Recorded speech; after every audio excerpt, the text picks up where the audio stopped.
Hi guys, so I guess we're having fun news from you guys for today. You can just ignore the title of this document. I just don't really pay attention to the title, so I didn't change it. That's news from the last video.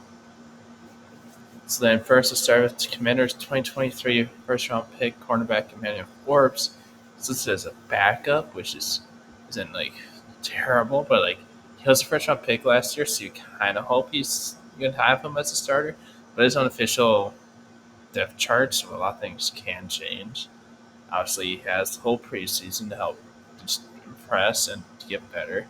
Yeah, so at corner, they got Benjamin St. Juste. They got Mike Senior still. They got Michael Davis as their starters. Like, I feel like Barnes has a decent chance of replacing Michael Davis. But, like, I feel like Juste has been his proven starter for a couple years. Senior still's another second round pick.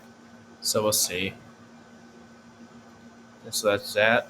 And Seahawks are signing former Cowboys and Dolphins starting center Connor Williams to a 1 year deal worth $6 million. $3 million is guaranteed. Like I'm surprised it took him so long to sign. Just like he was at this point, he was definitely the best offensive lineman left. And like most years, if at this far point in the season, he probably wouldn't be the best player available. There's some good secondary players still left available, so it's kind of tough. He's still good center. Like yeah, like he should not still been free agent. Like he probably, I don't know if he was just hoping to get more money than he did, and he just didn't get it, so then he ended up having to sign for less. But he's definitely gonna be their starter. Like as starting center as of right now, other than him, they got Oli Olotimi and Nick Harris. Like those are not good starters. Like so, boom, he just fits in right there. Like got a big upgrade. So next after that, the next one is Titans old guard, offensive guard Sadiq Charles. He's retiring. Just came out of nowhere. Like he hadn't getting a lot of the starting snaps for the Titans at right guard so far this training camp. So it's like that's a big loss, even if he isn't the greatest, just because he had been getting started session camp. So yeah, and like their offensive line already isn't the greatest. Like they got a lot of young guys, but not most of them are proven. So yeah, Jaguars. We have some moves by the Jaguars. First, they're signing Adrian Amos and Jonathan Marshall. Marshall's more of a depth guy. Amos has a decent chance of starting, especially with when guard going down for injury for a little bit. But Amos, he's kind of on the downhill part of his career. He's not as good as he used to be, but he's still okay. Like he had some good years in the Packers and the Bears. And to make room for both of those guys on the roster, the cutting defensive tackle Adam Costas and cornerback Gregor Jr. Those are two depth guys who are the carriers. Like they're mostly just like they're same kind of. They're supposed kind of. They're both on the defense line and secondary, just like you guys assigned are. So like yeah, the Ravens are signing wide receiver Russell Gage. He missed all last year because of injury. For that, he has had some good years.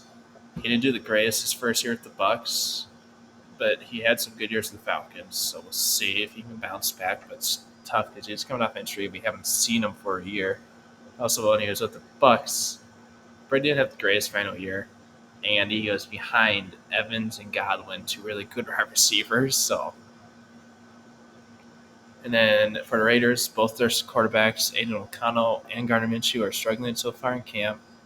It's like, it's isn't a huge deal because it is only training camp, but obviously you'd rather not have your two guys compete for your starting quarterback job, not be doing so good. Is like most of the time, if you don't do good at like training camp or preseason, they probably won't do good in the regular season. And yeah, and another quarterback problem is Rams backup quarterback Jimmy Garoppolo is struggling in camp too. This is the biggest isn't the biggest deal this year because he's only their backup. I don't really think anybody's surprised he isn't that good anymore. Like he did terrible with the Raiders. Like he had some good years with the Niners, but let's be honest, it seems like every quarterback does good with the Niners just because of that offense and all the weapons they got. But like the other day, it was said that if the Rams move on from Stafford next offseason, that they may have Garoppolo as their starter, which I hope they don't anyways, but this probably doesn't help the chat happening. And then Broncos on their first unofficial depth chart, nothing can change. They have Jared Stidham as their starting quarterback, and Zach Wilson is their number 2, and Bo Nix is their number 3. It's kind of hard because like a lot of rookies don't. Most rookie quarterbacks don't start at the top of the depth chart unless like they have nobody behind them really, like Bears and Caleb and Williams and Commanders and Jaden Daniels. So yeah, the Ravens are activating rookie linebacker Deza Isaac off the non-football injury list, so he can go back to camp now. He most likely won't be playing much this year anyways, but still. And then the Panthers are claiming former Broncos safety Caden Stearns off waivers.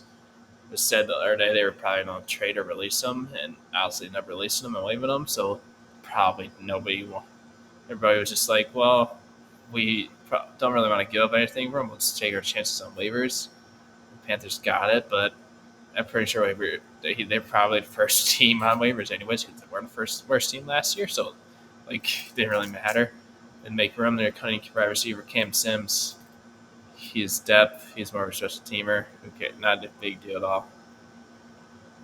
And the Rams are signing some offensive line depth just for training camp preseason, just because they did lose 3. They had lost 3 starters for a couple of weeks, so they're signing offensive lineman Connor McDermott. They're signing 2 of UFL offensive linemen, Alec Lindstrom and Matt Kasky. They're depth guys. Like I feel like they're probably just roster bodies because they don't have much on the offensive line with those 3 injuries.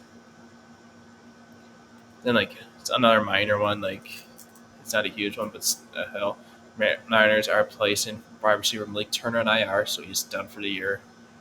It's like he had a chance. He has a decent chance to make the roster just because it does sound like they're more likely than not to trade Debo. I mean, no, sorry, Ayuk. They're not trading Debo. Sorry, wrong wide receiver for the Niners.